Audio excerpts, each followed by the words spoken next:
Okay, so imagine you wake up tomorrow and get arrested. Your crime? Showing your bare wrists in public. I know that sounds completely insane, but this was literally everyday reality in Victorian England.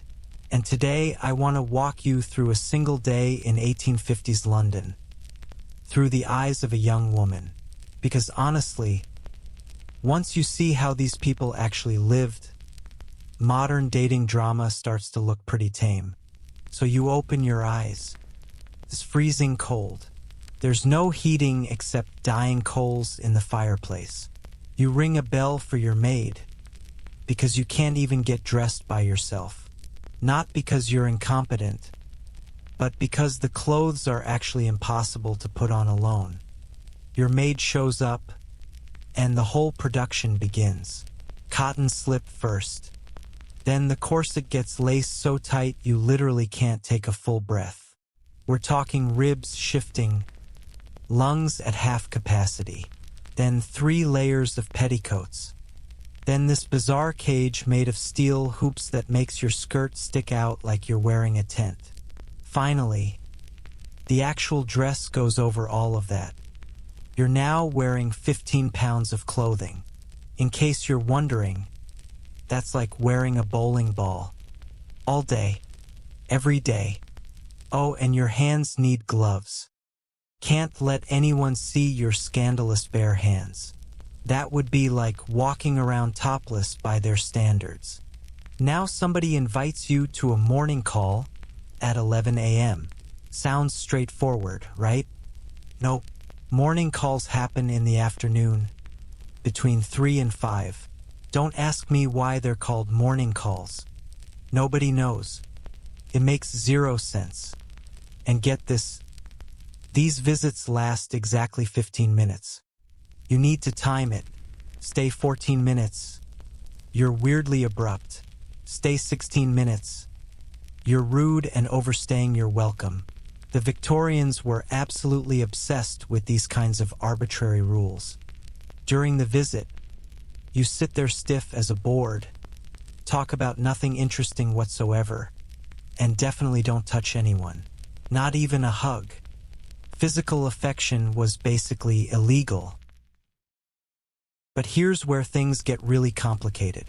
You meet this guy named Thomas Fairchild at a dinner party. He's good-looking, smart, seems like a decent person. You're interested. He's clearly interested too. In 2025, you'd probably exchange numbers and grab coffee. Done. In Victorian England, buckle up, because you're about to enter the most complicated courtship ritual humans have ever invented. You can't be alone with Thomas. Not even for 30 seconds. Your mother has to be physically present for every single conversation. You can't smile at him too much, or people will think you're desperate. You can't write him letters without causing a scandal. You basically have to act like you barely notice him, while secretly hoping he'll propose marriage. And the crazy part? This could go on for months. Eventually, Thomas comes to your house to formally court you, but he doesn't talk to you. He goes straight to your father's study, and they have a private conversation about whether Thomas can date you.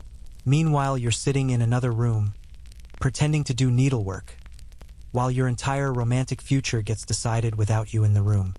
20 minutes later, your dad gives permission. Thomas comes in, proposes marriage. You accept. He puts a ring on your finger. You're allowed to hold hands for about 10 seconds. That's the most physical contact you'll have before your wedding day. So the wedding happens 3 months later. Everything is super formal and controlled. You wear white because Queen Victoria started that trend. Thomas kisses you on the cheek during the ceremony. First time his lips have touched you ever. Then at the reception, after everyone eats, something really weird happens. All the women leave the dining room, so the men can smoke cigars and drink.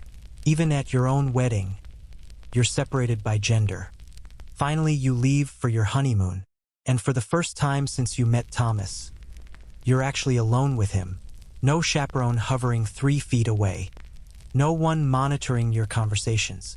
Just two people who are now married, but barely know each other, because society never let them have a real conversation.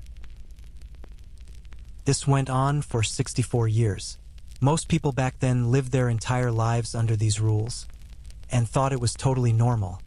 And look, I'm not trying to mock Victorians. They genuinely believed this was the right way to organize society. They thought they were being civilized and proper. But it does make you think, 150 years from now, what parts of our normal everyday life are going to seem absolutely ridiculous? What invisible rules are we following right now, without even questioning them? The Victorian era ended over a century ago, but humans still love making up complicated social rules and judging anyone who breaks them. We just traded corsets and morning calls for different kinds of restrictions. The rules change. The game stays the same.